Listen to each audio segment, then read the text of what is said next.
Ayon sa report, nakaalerto umano ang buong Chinese military ngayon dahil sa posibleng gulo at naghihinala ang mga eksperto na maring pasimuno ito ni General Li Shangfu bilang ganti kay President Xi Jinping.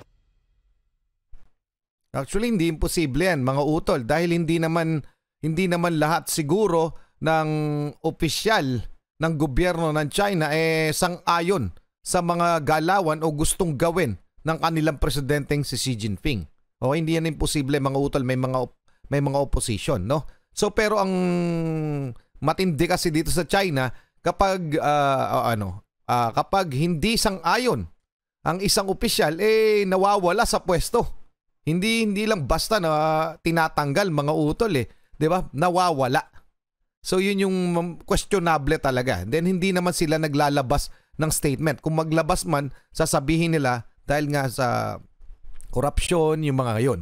Pero this time, mga utol, okay, lilinawin ko lang, hindi lamang si Li Shangfu ang inalis sa pwesto o nawala na top official ng China. Okay, mamaya check natin sa yung article tungkol dito. Okay, tuloy muna natin. Mga karunungan, kaalaman, teorya, kasaysayan, hiwaga at mga bagong tuklas. Alamin natin.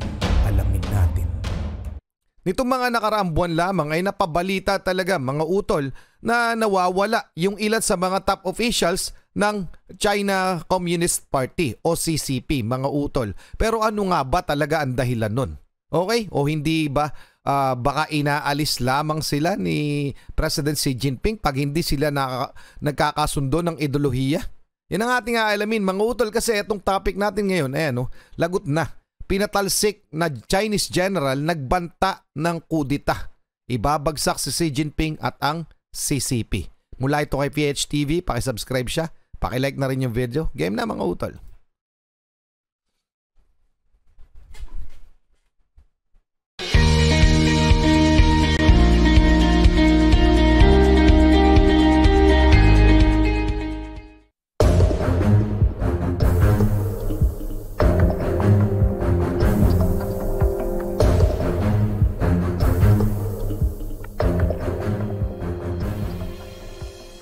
Iniulat na sinabi ng isang source na mayroon umanong nagbabadyang kodita sa China at pinamumunuan umano ito ng isang Chinese general na kung saan ay tahimik na pinatalsik kamakailan ni Xi Jinping sa kanyang pwesto.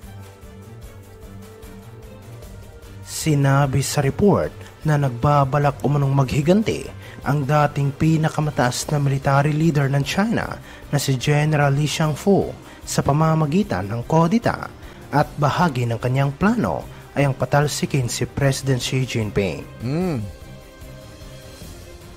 Biglang nawala sa mata ng publiko si General Li Shangfu ng ilang buwan at naghihinala ang ilang mga foreign media outlet na posible umunong pinatalsik siya ni Xi Jinping dahil sa korupsyon o di kaya kinontra na nasabing general ang mga polisiya ng Chinese President.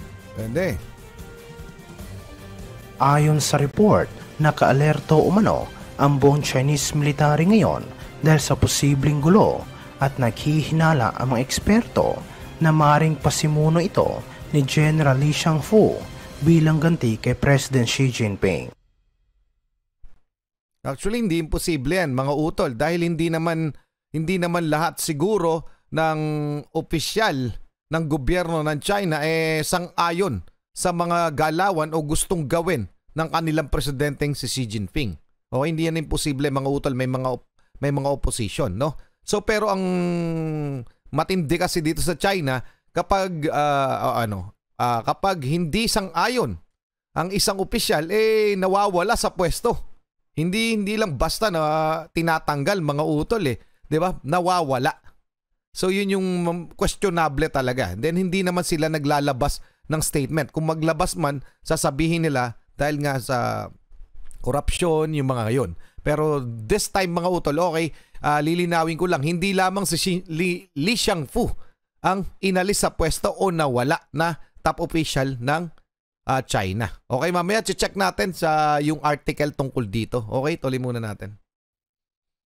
Iniulat ito matapos sinabi ni US Secretary of Defense Lloyd Austin na malugod nilang ikinagagalak ang lumalakas na ugnayan sa pagitan ng Estados Unidos at Pilipinas matapos makipagpulong siya kay Philippine Defense Secretary Gilbert Chodoro.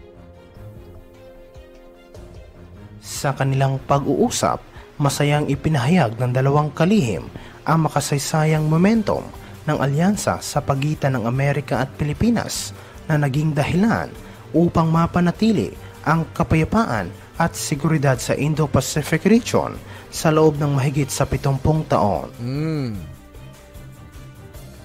Binigyang diin rin ng mga kalihim ang mga hakbang na ginawa ng dalawang bansa upang gawing moderno ang alyansa, mapahusay ang interoperability at tugunan ang mga bago at emerging na mga hamon sa rehiyon.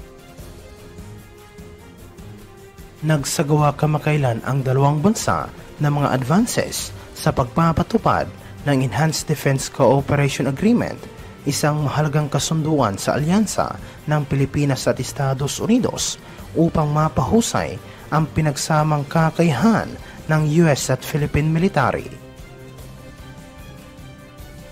Ayon sa pahayag, nangako ang dalawang kalihim na explore ang mga opportunities upang palakasin palalo ang mga bilateral operation at planning, kabilang na ang paparating na 2024 Balikatan exercise, at binanggit rin ang kanilang pagnanais na palawakin pa ang mga ginagawa nilang multilateral activity sa West Philippine Sea.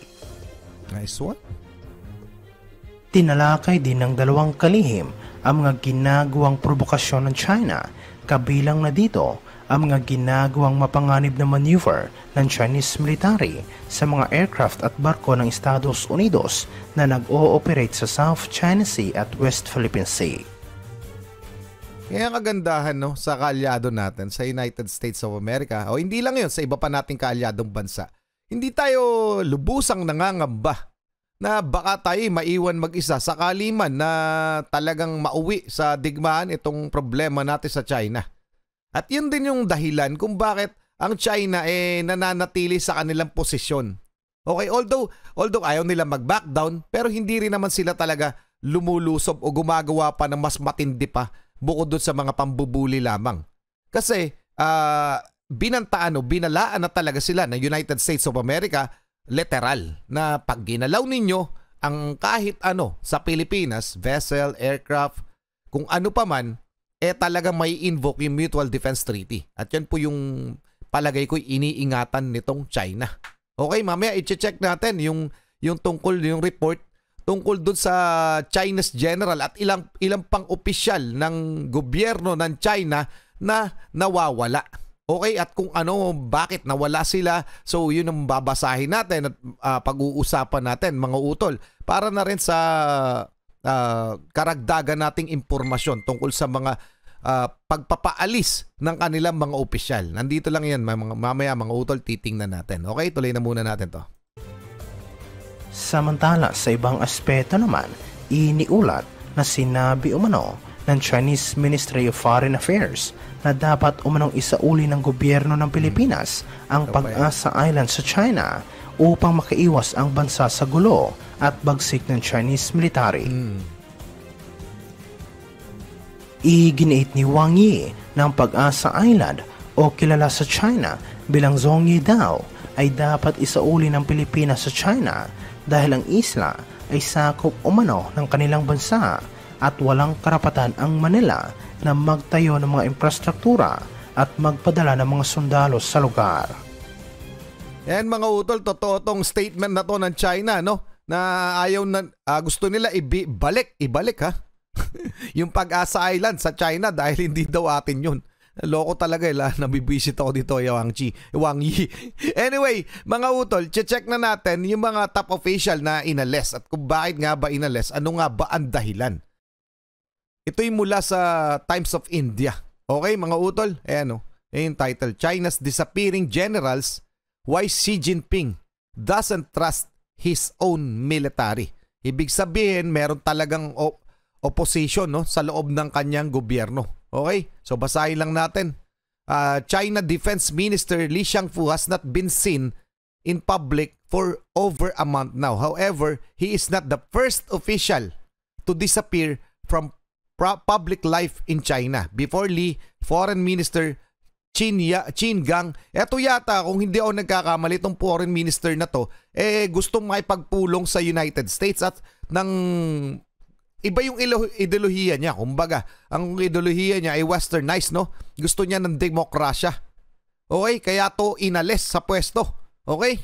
Mga utol, kung hindi ako nagkakamali, sa Qin Gang, no? So, Foreign Minister Qin Gang went missing from public life and was later replaced by Wang Yi. Yung kanina natin nakitang si Wang Yi. Okay, mga utol, in July. So, pinalitan niya talaga. So, ibig sabihin, kaya pinapalitan, kapag, hindi sang-ayon, no? Hindi sang-ayon sa kanyang mga plano. Hindi sang-ayon kay Xi Jinping. Okay? So, palagay ko, ganun yung dahilan. So, yun din malamang ang dahilan kay General Li Shangfu. Okay? So, hindi natin alam. Pero base na lamang sa nangyayari sa kanila, malamang yun yung dahilan. Kasi yung Qin Gang nga, may plano na makipag-ayos. Ayusin yung foreign relations, particular sa United States. And then after a while, bigla itong sinibak sa pwesto at nawala ng tuluyan. Though disappearance of official in China is not very frequent, but is not uncommon too. Okay? So according to reports, Li is under investigation over graft charges. So corruption, no? So far, the Chinese government has given no reason for his removal.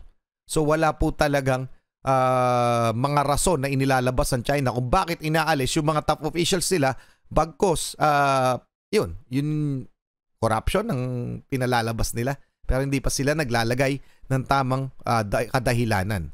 Okay, kung ano man yun, pwede lang tayo mag-speculate na pwede talagang nag-o-oppose na to sa ating gobyerno, alisin na natin to sa pwesto.